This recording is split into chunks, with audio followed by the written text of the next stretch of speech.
big wide open meadow, and that was from about 10 years in the same house, kindergarten to 8th grade. And even though I lived in the same house and had the same bus and the same bus driver for 9 years, somehow the school system had kind of kept making my neighborhood go to different schools. So over that 9 years of going to school, living in the same house, I actually went to 5 different schools. So you're always reintroducing yourself to the local people. And as an only child, I kind of lived in my head anyway, so it didn't really matter to me because I kind of brought my friends with me, having many voices in my head. So the glass half empty view of this is one, of course, of isolation. You're having to reintroduce yourself to people. They've grown up together.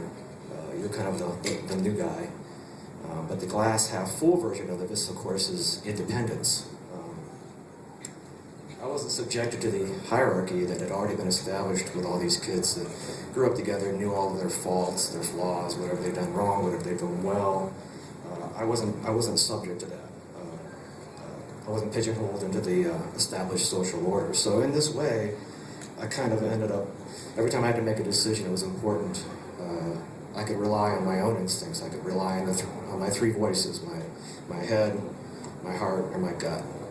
Just kind of make decisions from that place, and not having to listen to, they might have some valid opinions, but the other kids, they had different circumstances, they had different influences, different experiences than I did, and I had to trust the ones in my heart. So it was this kind of circumstance that kind of developed in me that sense of instinct, and it taught me to trust it, which is really important, to trust your instincts and trust your intuition.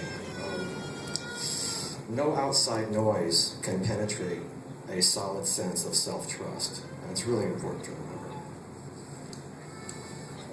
In 1993, I had this really crazy dream. I dreamt that I was flying over a vast desert.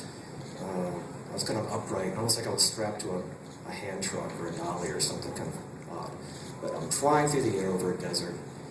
And eventually it kind of came over a crest into not really a canyon, but more like a valley.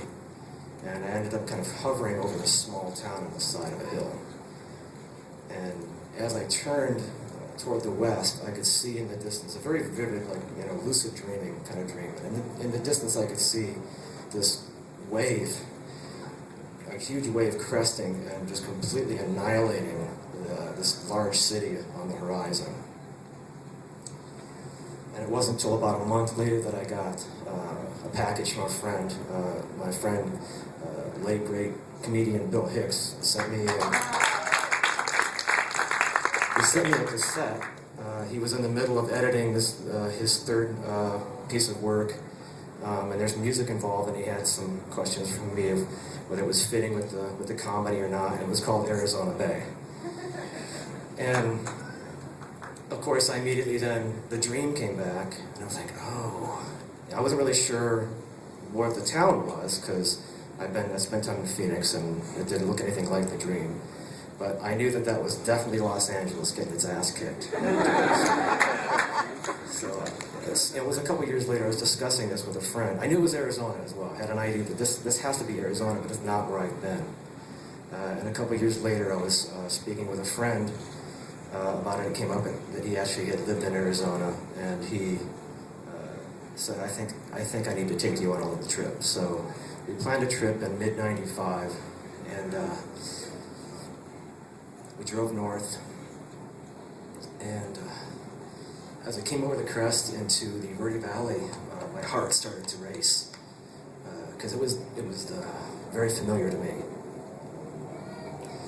And by the time we got to Jerome, I thought I was going to pass out, because Jerome was that little town. And I got there and I said, this is that place in the dream. This is absolutely where I'm supposed to be. And the voice in my gut and my heart and my head were practically screaming in 3-part harmony that this is where I'm supposed to be.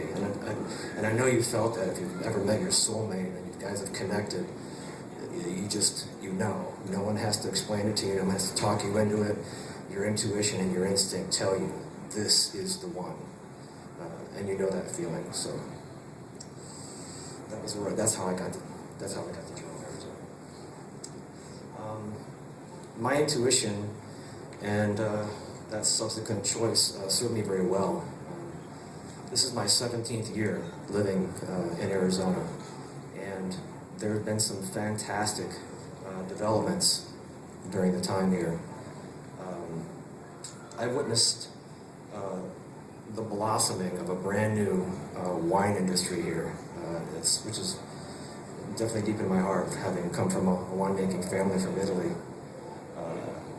We, the stubborn bastards, have proven that our dirt and the wine that it produces here can go toe-to-toe with any wine in the world at this point. So, politicians and policymakers need to take notice, because the very core of that effort, the very core of that endeavor, is about place. It's about this place, wherever it's from. It can't be outsourced to China. It can't be moved to Mexico.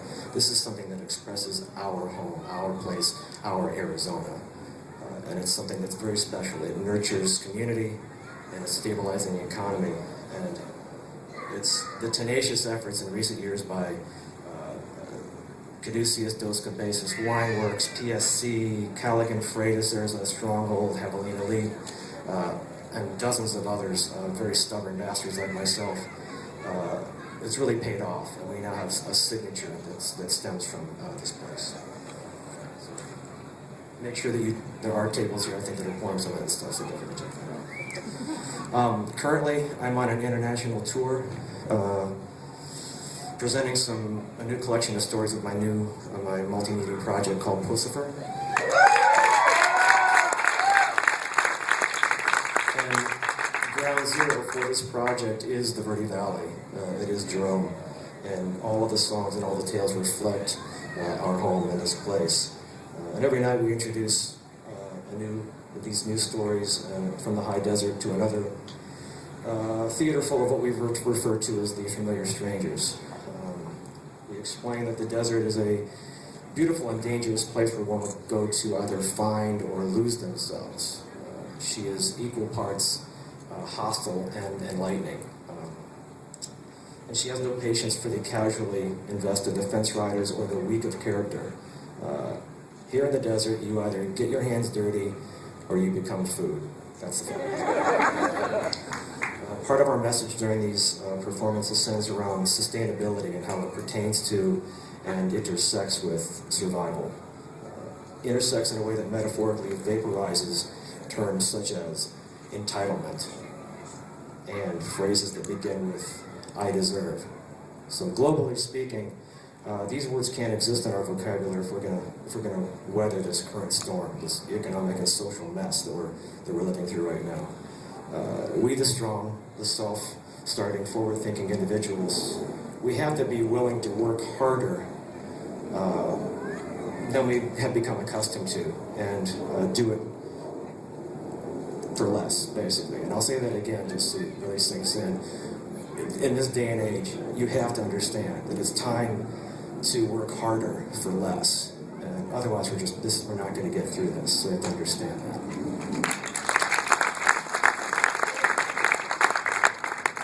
It feels to me like, being in the desert in Arizona, we've already kind of seen part of that. We have to struggle through a little harder than we do in the bigger cities and places that flourish more easily. And this Centennial celebration is definitely evidence of that. Those people who came before us, the reason we're acknowledging this is because the people who came before us, they understood that. Work harder for less. So that's why we're kind of honoring these people. That's what this celebration is. And it's also about us stepping up in this new age to honor those people and work harder. Not only as individuals, because individually, we can do okay as an individual, but we kind of have to do it as a group as well. So we have to figure out a way to work together, be strong individuals and work together to get through this thing. So I'd like to leave you with some words from a track called The Humbling River. And I'm really nervous, so I'm going to read them off the paper because otherwise I'm going to forget them. You put a guitar or drums and stuff behind it, you kind of hide behind it, and do okay, but when I'm up here on my own, I feel like I'm gonna shit my pants.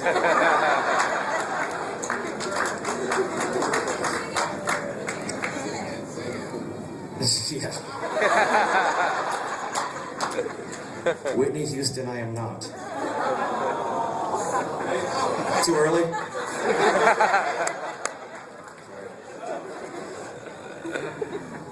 Nature, nurture, heaven, and home. I am some of all of these, and by them I'm driven to conquer every mountain shown. But I've never crossed this river. I've braved the forest and I've braved the stone. I've braved the icy winds and fire. I've braved and beat them on my own, but I've never been able to cross this river.